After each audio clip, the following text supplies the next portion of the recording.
Hello everyone. आज हम बात कर रहे हैं महिला आरक्षण बिल के बारे में, जो कि राज्यसभा और लोकसभा दोनों सदनों से पारित हो गया। लोकसभा में ये बुधवार को ही पारित हो गया था और राज्यसभा में इसमें चर्चा चल रही है। ये बिल को क्यों ले आना ज़रूरी था? सबसे पहले जानते हैं ये बिल क्या है और इसको क्यों ले आना ज़रूरी था। ये step toward women empowerment and gender equality in India. जैसे कि हम आज बात करते हैं वुमेन एम्पावरमेंट के बारे में, महिला सशक्तिकरण में और जेंडर इक्वलिटी के बारे में हम हमेशा बात करते हैं। लेकिन हमारे देश में या फिर पूरे विश्व में ही देख लीजिए, महिलाएं जो थी वो हमेशा पुरुषों से पीछे रही थी। जैसे उनको हमेशा पीछे ही रखा जाता था। 21वीं सदी में उनको आगे बढ़ने का मौका दिया जा रहा है, तो इस तरह इसको आरक्षित उनकी सीटों को आरक्षण प्रदान किया जा रहा है, जिससे महिलाओं को आगे बढ़ने का मौका मिले। बहुत सारे कार्यक्रम हैं, बहुत सारे सरकार ने कार्यक्रम शुरू किए हैं, जैसे बेटी बढ़ाओ बेटी पढ़ाओ। तो इस तरह के जो कार्यक्रम थे वो सब शुरू किया गया है। महिला सुरक्षा योजना, बहुत सारी चीज़ें जो बेटियों के लिए, सुकन्या धन योजना, इस तरह की जो सारी योजनाएं सरकार के द्वारा महिलाओं के लिए, लड़कियों के लिए ये सब पारित किया गया है, शुरू किया गया था योजना में। इस बिल में महिलाओं को 33% आरक्षण दिया जा रहा है। पार्लियामेंट में, मतलब संसद में, उनको 33% उनकी सीटें आरक्षित की जा रही हैं। पहले ये जो जैसे छोटे पंचायतों में था, ग्राम पंचायत में था और सब, इन सब में 41 और 40% का एवरेज रहता था। लेकिन तब वो छोटे दर्जे पे है। ज़्यादातर देखा गया है जो महिलाएं हैं, उनके घर के जो पुरुष हैं और सब लोग, वो लोग काम करते, महिलाएं नहीं काम करती। अब जब इस बिल को पारित कर दिया गया, संसद में उनकी भागीदारी रहेगी। जब ये ऊंचे दर्जे पर महिलाओं की भागीदारी रहती है, तो उसको देख के जो निचले दर्जे की जो महिलाएं हैं, जो और लोग हैं, तो उनको प्रोत्साहन मिलता है, उनको आगे काम करने का मौका मिलता है। और इससे लाभ भी है कि महिलाएं क्षेत्रों में आगे बढ़ेंगी, हेल्थ में और वुमेन और हेल्थ डेवलपमेंट में, बहुत सारी चीज़ों में महिलाओं की भागीदारी रहेगी। वो अपनी तरह से अपने काम को अच्छे से करके आगे बढ़ने का उनको मौका दिया जा रहा है। तो अभी इस बिल को नारी शक्ति अभिनंदन 2023 के नाम से इस बिल को पारित किया, जिसे 454 वोटों से लोकसभा में पारित हुआ और 215 वोटों से ये राज्यसभा में पारित हो गया है। और ये जो संशोधन है वो 128वां संशोधन है। जैसे कोई बिल पारित होता है, हमारे देश का जो संविधान है, अगर उसमें कुछ चेंज करना होता है, तो कोई बिल जब पारित किया जाता है, उसको संसद के दोनों सदनों में उसको पारित होना ज़रूरी है। और बहुत ज़्यादा बहुमत से उसको, 2/3 बहुमत से उसको पारित होना ज़रूरी होता है। तो ये बहुत भारी मतों से इसको, ये राज्यसभा और लोकसभा में दोनों से पारित कर दिया गया है।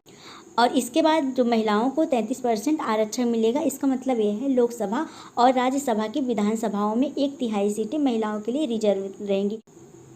जो पहले महिलाओं की जो भागीदारी थी वो 14.4% की थी और उसमें रैंकिंग 148वां पूरे विश्व में 193 देशों में जो भारत की रैंकिंग थी वो 148वें नंबर पे आती थी। और विश्व में ये जो 25.5% की ये पूरे विश्व में की भागीदारी है। हमारे यहाँ सिर्फ 14% की थी, 14.5% की लगभग भागीदारी थी। तो अब ये बिल आ गया है। जो पहले महिला एमपीज़ थे, अभी करंट में जैसे महिला एमपी हैं, महिला एमपी की संख्या 82 है, तो आगे होकर वो 181 हो जाएगा जब ये बिल हो जाएगा, जब ये बिल पारित हो जाएगा। और एमएलए की जो संख्या है वो 740 से 2000 हो जाएगा, ज़्यादा उनकी संख्या हो जाएगी। इस तरह जो महिलाओं को हेल्थ, एजुकेशन, वेलफेयर, इन्वायरमेंट, इन सब चीज़ों में अपनी प्रतिभा को दिखाने का मौका मिलेगा और अपने आप को भी आगे बढ़ने का मौका उनको मिलेगा।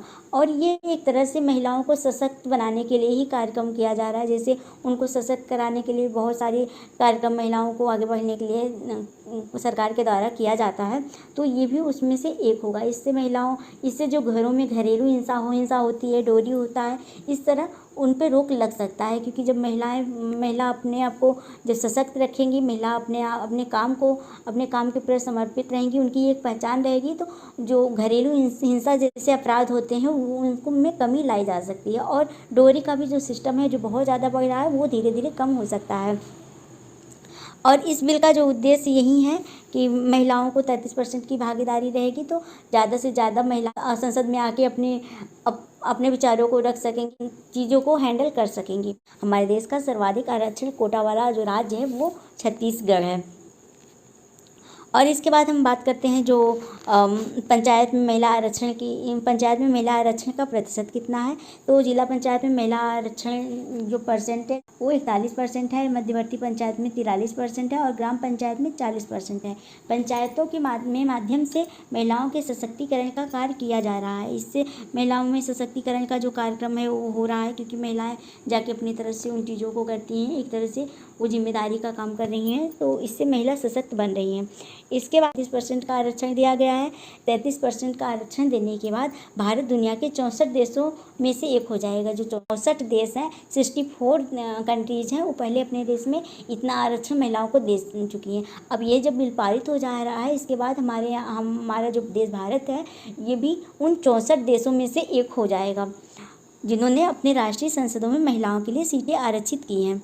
और इसका मतलब हुआ लोकसभा जब 33% का आरक्षण रहेगा तो इसका मतलब हुआ लोकसभा और राज्यसभा की विधानसभाओं में 1/3 सीटें महिलाओं के लिए रिजर्व रहेंगी।